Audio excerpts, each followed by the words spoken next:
Lunch করে আসার পর দেখি গুনগুন আর কৌশিকী খেলু করছে। আমার মাসিরাও কিন্তু চলে এসেছে। এই হলো আমার মাস্তুত দিদির মেয়ে রায়সুন্দরীরও কিন্তু অন্নপ্রাশনে আমরা গেছিলাম বাগনানে। সেই ভিডিওটাও তোমরা হয়তো দেখেছো। আমাদের গঞ্জাবুড়ি কেমন রাইয়ের দিকে তাকিয়ে আছে দেখো। এই হলো আমার মাস্তুত দিদির ছেলে। ও আর তোজো এখন খেলু করছে। তারই মধ্যে আমাদের ছোট্ট সোনাকে বউয়ের সাজে সাজানো কমপ্লিট। এবারে তাকে ভাত খাওয়ানোর পালা। তাই জন্য ঝুমা কাকিমার মা নিয়ে চলে এসেছে সমস্ত রকমের খাবার। এবারে সেটা শুধু সাজানোর পালা।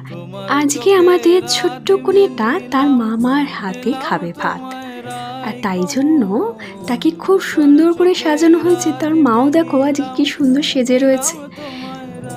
দুই মামেকে কেমন লাগছে অবশ্যই জানিও। আর ভাত খাওয়ানোটা পরের মিনি ব্লগে দেখানো হবে। আজকের মতো এখানেই বিদায় নিলাম। বাই বন্ধুরা।